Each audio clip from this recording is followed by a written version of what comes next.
बिस्मिल्लाहिर्रहमानिर्रहीम। अस्सलाम वालेकुम। आप देख रहे हैं हमारा YouTube channel the base academy of science. Previous video के अंदर हमने डिस्कस किया था what is trigonometry and what is angle. Now we will discuss about how angle is measured. Angle की मेजरमेंट जो एंगल की पैमाइश किस तरह की जाती है। तो एंगल की मेजरमेंट के लिए तीन सिस्टम्स हैं। एक सिस्टम है सेंटेसिमल सिस्टम जो बेसिकली कैलकुलेटर्स में यूज़ किया जाता है, और सेकंड पे है सेक्साडेसिमल सिस्टम, और थर्ड है circular system.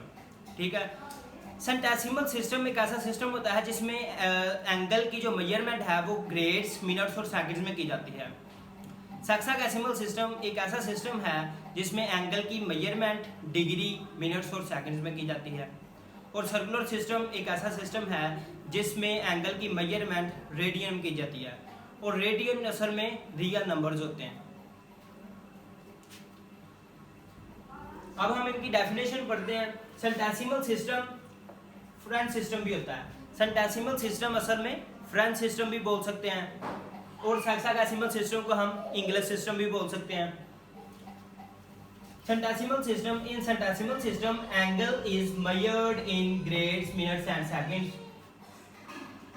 Hexadecimal system angle is measured in degree, minutes and seconds.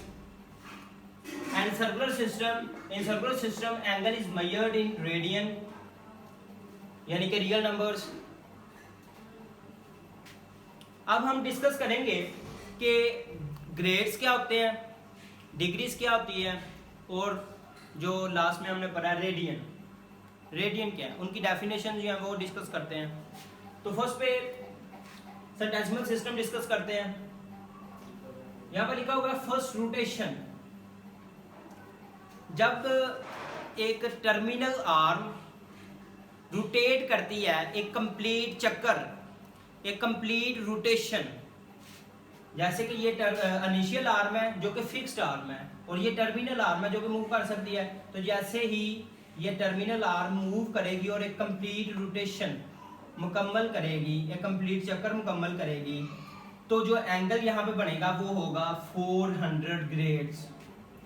ठीक है, तो यहाँ पे terminal arm anti clockwise move कर रही है या क्लॉकवाइज मूव कर रही है। तो देखें, टर्मिनल आर्म ऐसे मूव कर रही है, यानी कि वो एंटी क्लॉकवाइज मूव कर रही है। तो प्रीवियस वीडियो में हमने डिस्कस किया था कि जब भी मूवमेंट एंटी क्लॉकवाइज होगी तो एंगल पॉजिटिव आएगा, और जब मूवमेंट क्लॉकवाइज होगी तो एंगल नेगेटिव आएगा। यहाँ पे फर्स्ट रोटेशन हेक्साडेसिमल सिस्टम में जब टर्मिनल आर्म एक कंप्लीट रोटेशन कंप्लीट करेगी, मूव करेगी एंटी क्लॉकवाइज डायरेक्शन, तो जो एंगल बनेगा वो 360 डिग्री होगा। यानी कि सेंटेसिमल सिस्टम में जब एक रोटेशन कंप्लीट होती है तो एंगल बनता है 400 ग्रेड्स, और जब हेक्साडेसिमल सिस्टम में एक कंप्लीट रोटेशन मुकम्मल होती है तो जो एंगल बनता है वो होता है 360 डिग्री। लेकिन जब हम इस कंप्लीट रोटेशन को, एक वन रोटेशन को डिवाइड करें 2 पे, यानी कि इसका हाफ लें, तो जो एंगल आएगा वो होगा 200 ग्रेड्स। यहाँ पे ये फर्स्ट रोटेशन थी, वन रोटेशन थी, इसे हमने 2 पे डिवाइड कर दिया, यानी कि इसे हाफ कर दिया। यहाँ पे ये टर्मिनल आर्म है, और ये फिक्स्ड आर्म है, और ये टर्मिनल आर्म है। तो जैसे ही ये टर्मिनल आर्म ऐसे मूव करती हुई हाफ रोटेशन मुकम्मल करेगी, तो जो यहाँ पे एंगल बनेगा वो होगा 200 ग्रेड्स, क्योंकि यहाँ पे हाफ रोटेशन कंप्लीट हुई है। तो हेक्साडेसिमल सिस्टम में जब फर्स्ट रोटेशन को हाफ करें, यानी कि यहाँ पे टर्मिनल आर्म मूव किया है हाफ रोटेशन, जब ये हाफ रोटेशन मूव करेगी तो एंगल बनेगा 180 डिग्री। जो फर्स्ट रोटेशन यानी कि कंप्लीट रोटेशन का एंगल था 360 डिग्री, जब उसे हम हाफ करेंगे तो वो एंगल आएगा 180 डिग्री। और सेंटेसिमल सिस्टम में वन रोटेशन का एंगल आ रहा था 400 ग्रेड्स, और जब हम इसे हाफ करेंगे तो एंगल आएगा 200 ग्रेड्स। इसी तरह जब हम हाफ का भी हाफ करें, यानी कि यहाँ पे आ रहा है 200 ग्रेड्स, आगे से हम हाफ रोटेशन का फिर से हाफ लें तो क्या आएगा 100 ग्रेड्स। यहाँ पे टर्मिनल आर्म इस हाफ का भी हाफ रोटेट किया है, ऐसे टर्मिनल आर मूव किया और यहाँ पे आगे रुक गया, तो जो एंगल बनेगा वो होगा 400 ग्रेड्स, यानी कि ये इस हाफ रोटेशन का भी हाफ हो गया। और एंगल पॉजिटिव क्यों आ रहा है? क्योंकि सभी जो है वो एंटी क्लॉकवाइज है, तो एंटी क्लॉकवाइज एंगल पॉजिटिव आएगा। यहाँ पे हमने हेक्साडेसिमल सिस्टम में भी हाफ रोटेशन का हाफ लिया तो एंगल आ गया है 90 डिग्री। लेकिन अगर हम इस कंप्लीट रोटेशन को 360 पे डिवाइड करें, पहले हमने एक कंप्लीट रोटेशन को 2 पे डिवाइड किया तो आ गया हमारे पास, यहाँ पे ये वाला ले लें 400 ग्रेड्स। 400 ग्रेड्स को 2 पे डिवाइड किया यानी कि उसका हाफ लिया तो 200 ग्रेड्स आ गया। फिर हाफ रोटेशन को यानी कि 200 ग्रेड्स को 2 पे फिर से डिवाइड किया तो क्या आ गया 100 ग्रेड्स। ठीक है, जब हम इस कंप्लीट रोटेशन को जो कि एंगल आ रहा है 400 ग्रेड्स उसको हम डिवाइड करें 1/400 रोटेशन पे यानी कि 400 पे डिवाइड करें तो जो हमारे पास एंगल आएगा वो आएगा 1 ग्रेड। इसी तरह इस हेक्साडेसिमल सिस्टम में फर्स्ट रोटेशन को 1 रोटेशन को जब हम 360 डिग्री पे डिवाइड करेंगे तो जो हमारे पास एंगल आएगा वो होगा 1 डिग्री। यहाँ पे ग्रेड्स की डेफिनेशन ये है कि इसका 400 पार्ट, एक सर्कल का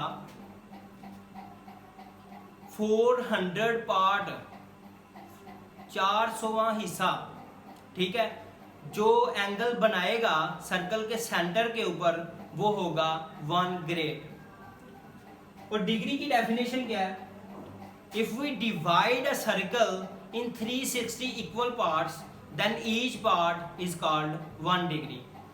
ये कंप्लीट सर्कल है तो हमने इस सर्कल को 360 बराबर हिस्सों में कट किया है, तो जो एक हिस्सा सेंटर के ऊपर एंगल बनाएगा उसे हम बोलेंगे 1 डिग्री।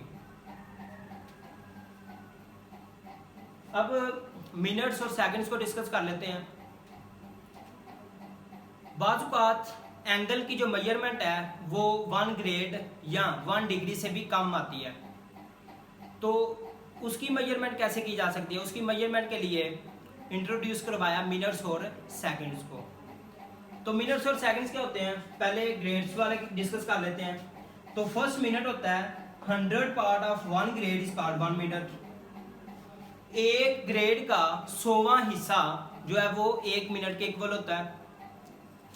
और तो फिर 1 ग्रेड किसके इक्वल हो जाएगा? 100 मिनट। तो एक ग्रेड हो जाएगा 100 मिनट के इक्वल। लेकिन बाज़ औक़ात मिनट से भी कम जो है वो मेजरमेंट आती है एंगल की, तो उसके लिए सेकंड जो है वो इंट्रोड्यूस करवाए। तो 100 part of 1 minute is equal to 1 second. 1 minute का 100वां हिस्सा वो बराबर होता है 1 सेकेंड के। तो दैट मीन्स कि 1 मिनट इक्वल होगा 100 सेकेंड के। इसी तरह 1 minute is equal to 16 part of 1 degree, यानी कि 1 डिग्री का 60वां हिस्सा लें 16 पार्ट ऑफ 1 डिग्री, तो वो इक्वल होगा 1 मिनट के।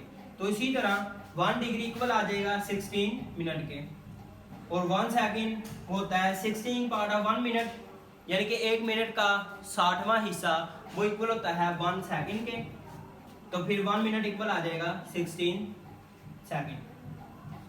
हम श्योर कि आपको सेंटेसिमल सिस्टम और हेक्साडेसिमल सिस्टम की यानी कि फ्रेंच सिस्टम और इंग्लिश सिस्टम की अंडरस्टैंडिंग हो गई होगी। अब हम चलते हैं सर्कुलर सिस्टम पे।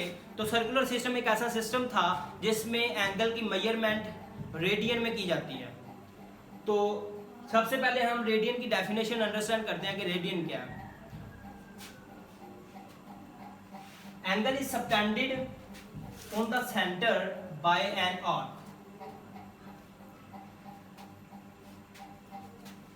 एक आर्क जो है सेंटर के ऊपर एंगल सबटेंड करती है, whose length is equal to the radius of the circle। और आर्क लेंथ यानी कि जो आर्क है उसकी लेंथ इक्वल होती है सर्कल के रेडियस पे। इस डेफिनेशन को हम डायग्राम से अंडरस्टैंड करते हैं। देखें सर्कल के सेंटर से सरकमफेरेंस तक जो डिस्टेंस होता है उसे हम बोलते हैं रेडियस। तो अभी आपको शायद सरकमफेरेंस के बारे में नहीं पता होगा, तो सरकमफेरेंस की डेफिनेशन होती है लाइन ऑफ सर्कल।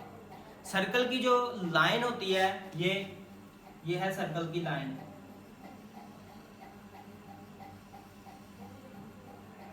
तो जो सर्कल की लाइन होती है वो होता है सरकमफेरेंस। आर्क क्या है, यहाँ पे वर्ड आया है आर्क। आर्क क्या है, तो आर्क होती है, आर्क की जो डेफिनेशन है वो है part of circle, sorry part of circle नहीं, सरकमफेरेंस ऑफ सर्कल। ठीक है, जो सर्कल का सरकमफेरेंस है उसका एक हिस्सा लें तो वो होता है आर्क। वो कह रहा है कि ये जो आर्क सेंटर के ऊपर एंगल सबटेंड कर रही है और आर्क की जो लेंथ है वो रेडियस के इक्वल है। अगर तो आर्क की लेंथ रेडियस के इक्वल आ जाए, सर्कल के रेडियस के इक्वल आ जाए, और तो फिर आर्क लेंथ जो एंगल सेंटर के ऊपर सबटेंड कर रही होगी वो एंगल 1 रेडियन होगा। फिर से सुन लें, एक सेंटर सर्कल के सेंटर के ऊपर जो एंगल बनेगा वो 1 रेडियन कैसे होगा। ये सर्कल का रेडियस है, सेंटर से सर्कल के सरकमफेरेंस तक का जो डिस्टेंस है वो होता है रेडियस। तो रेडियस यहां से लेकर यहां तक चाहे कर लें, चाहे यहां से लेकर यहां तक देख लें, तो डिस्टेंस सेम होगा, रेडियस सेम होगा सबका। तो एंगल यहां पे 1 रेडियन का कब बनेगा, जब भी आर्क लेंथ रेडियस के इक्वल हो जाएगी, L is equal to R।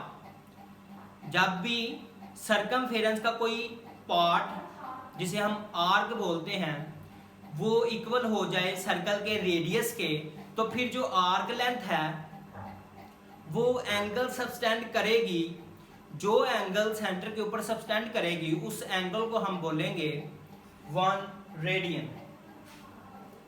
That means length of arc is equal to radius of circle.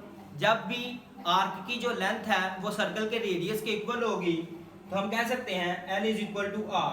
तो फिर एंगल क्या होगा, angle subtended on centre is 1 radian.